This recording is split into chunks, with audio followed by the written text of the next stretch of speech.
Hai, perkenalkan nama gue Fahmi. Gue dari Sumatera, salah satu daerah di Sumatera.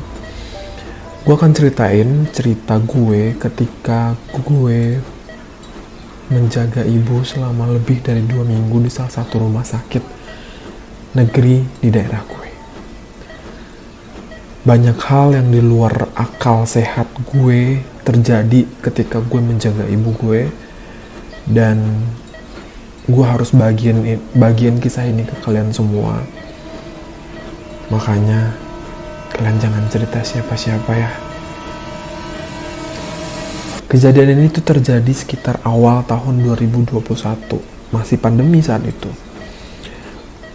Ibu gue awal mulanya itu merasakan sebenarnya ada sakit di kaki, yang pada akhirnya kita periksa ke dokter, dan pada saat itu dengan mengandalkan BPJS sebenarnya kita akhirnya berobat ke salah satu rumah sakit swasta yang berstandar internasional di daerah gue.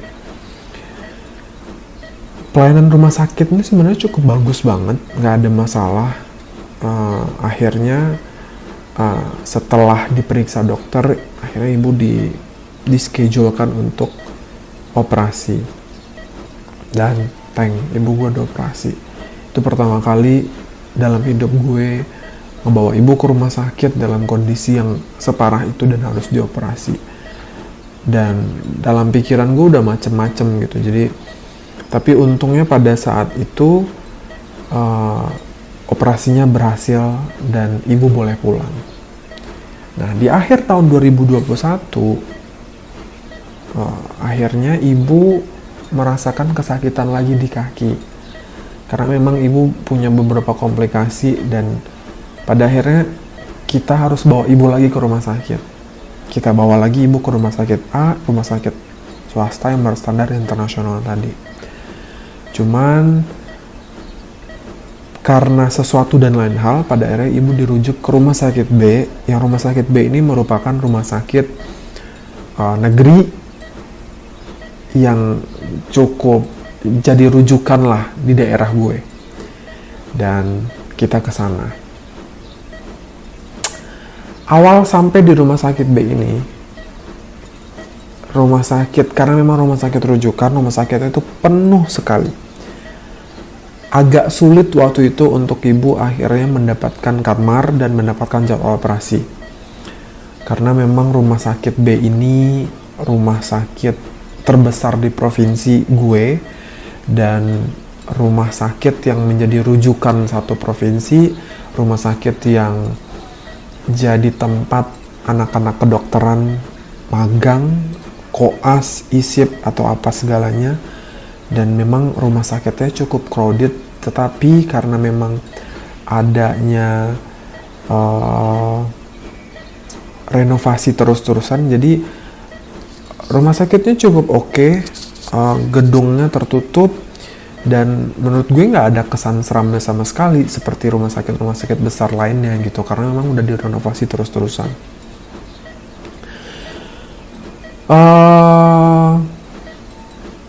Pada akhirnya di rumah sakit B inilah ibu akhirnya dirawat, dapat kamar, dan akhirnya dapat jadwal operasi gitu. Jadi cuman di hari pertama, hari kedua agak cukup kesal sebenarnya, karena mungkin karena karena pasiennya banyak, jadi perawatnya juga harus bagi tugas ke sana dan kemari. Karena kayak sekarang gue kasih tau perawat bahwa infus ibu udah habis, terus kayak perawat baru datang 2-3 jam berikutnya gitu. Jadi kayak itu jadi apa ya, jadi kesan yang kurang baik buat gue sebagai pasien di sana, dan mendapatkan perlakuan yang seperti itu gitu. Jadi cuman ya gue nggak bisa berbuat apa-apa, karena gue paham kalau gue pasien BPJS, dan gue pikir ya bisa berobat gratis aja tuh gue udah seneng banget gitu, ibu gue udah bisa sembuh lagi nantinya gitu. Ya mungkin kalau dihitung-hitung ibu bisa ngabisin ratusan juta kali ya untuk operasi kakinya gitu. Nah, sampai pada akhirnya jadwal operasi ibu datang, dan ibu dioperasi dan operasinya berjalan dengan sangat baik. Cuman pada saat itu dokter melarang ibu untuk langsung pulang karena memang masih berisiko untuk pulang, dikhawatirkan nanti terjadi infeksi lagi atau lukanya dimasukin bakteri yang pada akhirnya kaki ibu harus diamputasi. Makanya kita setuju aja kalau ibu masih harus dirawat beberapa minggu di rumah sakit. Gue sebenarnya punya 4 orang adik dan gue yang paling besar. Gue udah bekerja, 3 adik gue masih kuliah dan sekolah. Jadi gue harus bergantian lah dengan ayah gue untuk merawat ibu di rumah sakit. Jadi biasanya gue pulang kerja gue kesana, jadi gue jaga ibu malam, nanti paginya gantian sama ayah. Dan disinilah sebenarnya keanehannya dimulai. Ketika gue jaga malam ibu gue di rumah sakit sebesar ini. Gue akan ceritain dulu gimana landscape ruangan denah ruangan tempat ibu gue dirawat.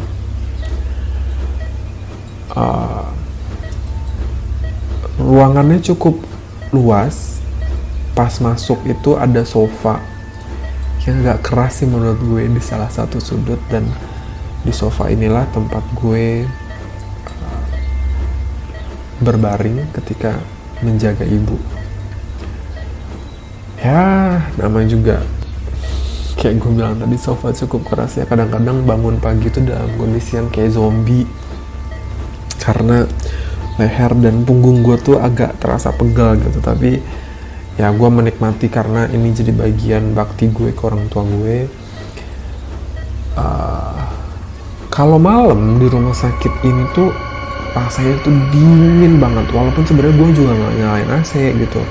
Jadi gue harus bawa selimut double, gue harus pakai celana panjang, dan kadang di saat malam itu ibu masih suka kebangun karena kakinya yang sakit atau tidur yang gak nyaman gitu. Jadi ya bisa gue bilang kalau selama gue tidur di rumah sakit itu jaga ibu, gue merasa gak nyaman gitu. Nah, ibu tuh selalu menolak makanan rumah sakit karena memang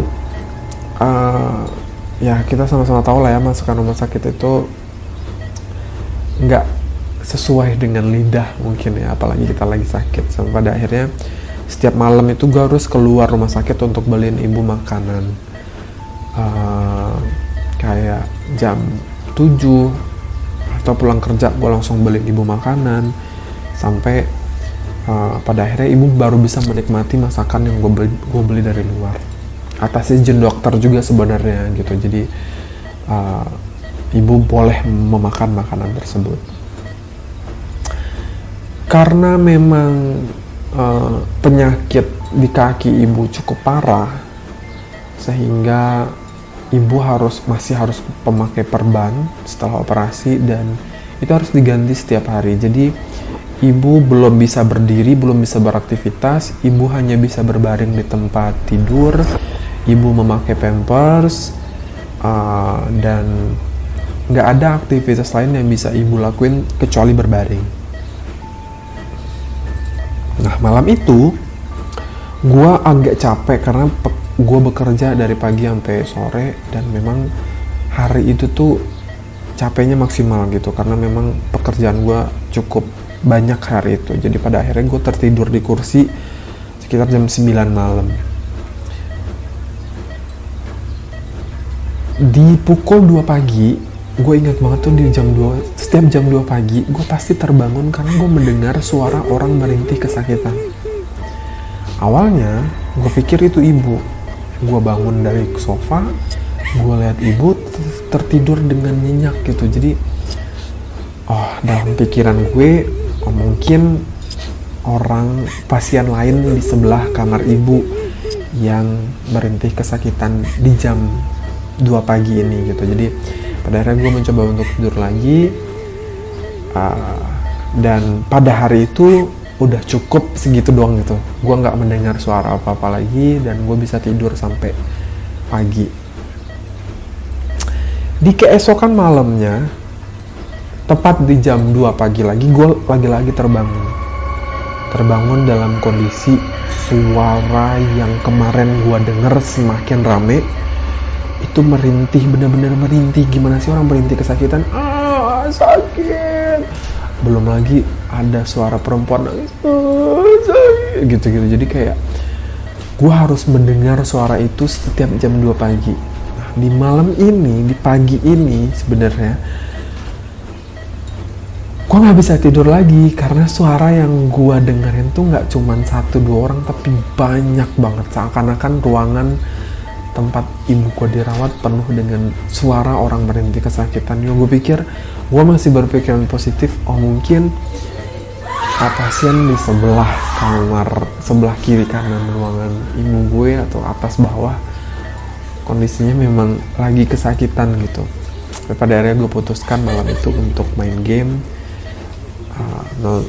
scroll up and down media sosial gue, atau kalau lapar gue makan makanan yang gue udah beli dari sore. Nah pada malam itu ternyata ibu juga ikut kebangun karena yang mendengarkan suara rintihan kesakitan tuh bukan cuman gue doang tapi ibu juga mendengarkan.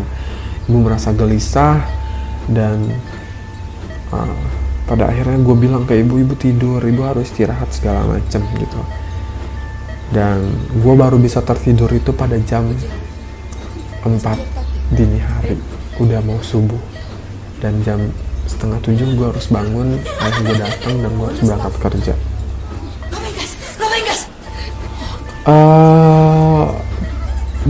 Di malam berikutnya lagi-lagi gue mendengarkan hal yang sama dan kali ini lebih parah dari 2 malam sebelumnya. Bahkan gue juga mendengar ada suara dokter dan suara perawat kayak lagi ngomong sama pasiennya. Awalnya gue masih berpikiran positif, tapi lama-kelamaan gue berpikir bahwa di jam 2 pagi mana ada dokter yang visit ke pasiennya gitu. Dan dalam pikiran gue ini udah gak bener, ini udah bukan pasien lain lagi gitu. Dan ketika gue buka mata, itu tuh suaranya makin menjadi-jadi. Sampai pada akhirnya gue putuskan untuk gue harus keluar nih, gue harus lihat samping kanan kiri. Dan bener aja di kanan kiri gue itu sepi, nggak ada satupun pasien yang berisik seperti apa yang gue denger tadi. Dan bahkan gak ada dokter dan perawat yang lagi visit di jam segitu. Akhirnya gue putuskan untuk masuk lagi ke dalam ruangan ibu. Gue coba untuk tidur, tapi yang ada gue masih terus, gue lagi-lagi mendengar suara orang berteriak kesakitan. Dan kayak gue bingung gitu, dia sakit apa sih sebenarnya. Tapi karena bener-bener teriak yang kayak bener-bener kesakitan gitu, kayak orang habis ditabrak, habis orang kayak pasien korban kecelakaan gitu, yang dia bener-bener merasakan kesakitan. Sebenarnya gue gak khawatir gitu, jangan sampai karena ini ibu gue tertekan, ibu gue gak bisa tidur segala macem, itu juga akan berpengaruh ke kesehatan ibu gue gitu. Dan lagi-lagi malam itu gue gak bisa tidur sampai pagi. Gue mendengarkan suara yang macam-macam, suara orang kesakitan, suara nenek-nenek, suara perempuan nangis, suara dokter yang lagi ngomong sama pasien, suara perawat yang teriak-teriak segala macam. Dan pola tersebut kira-kira terulang selama seminggu. Tiap hari gue harus terbangun jam 2 pagi dan gue selalu mendengar suara-suara aneh di telinga gue yang membuat gue gak bisa tidur sampai pagi. Dan sebenarnya itu berpengaruh ke pekerjaan gue, tapi gue harus hadapin gitu karena ini berhubungan dengan kesembuhan ibu gue selalu berdoa setiap pagi, setiap gue bangun gue selalu berdoa dan banyak istighfar gitu, karena memang menurut gue ini bukan lagi suara manusia, tapi ini udah di luar akal sehat gue. Bahkan sampai di minggu-minggu terakhir itu gue masih mendengar kayak suara orang sekarat yang dibantu gitu sama keluarga untuk ngomong kayak la ilaha illallah gitu, dan itu benar-benar bikin gue gak nyaman gitu. Sampai pada akhirnya di malam itu ibu sekitar jam 8 malam minta dibeliin nasi goreng, dan akhirnya gue keluar, gue turun dari lewat lift, gue akhirnya beli nasi goreng untuk ibu dalam kondisi yang sebenarnya gue udah lelah, gue kurang tidur, mata gue tuh berat, udah kayak zombie rasanya. Dan pada akhirnya setelah beli nasi goreng untuk ibu, gue balik lagi ke atas. Ibu makan, selesai makan, minum obat, dan akhirnya ibu tertidur. Begitu juga gue putuskan untuk tidur juga karena kondisi yang gue udah capek banget gitu. Sampai pada akhirnya lagi-lagi di pukul 2 malam gue dibangunkan bukan karena mendengar suara orang merintih kesakitan, tapi gue dibangunkan karena gue mendengar ibu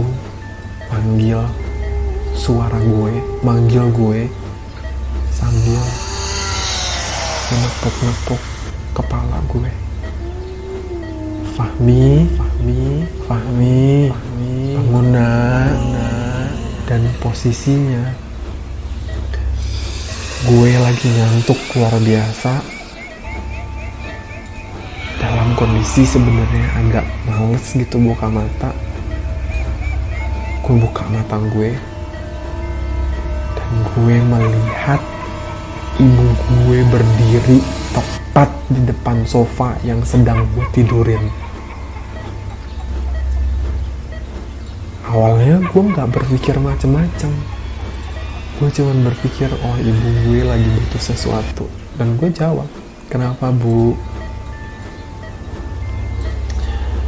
Di saat itu juga entah kenapa mata gue ngelihat ke tempat tidur ibu gue, dan ibu gue ada lagi tidur di tempat tidur pasien. Seketika gue langsung merinding. Gue berpikir ini siapa yang berdiri di depan gue. Gue teriak sekencang-kencangnya dan ibu kebangun. Di saat itu juga sosok ibu yang berdiri di depan gue tadi menghilang. Kejadiannya sama persis seperti mungkin film Pengabdi Setan yang ketika ibunya manggil dia dan ibunya noleh ke jendela, sebenarnya ibunya ada di tempat tidur.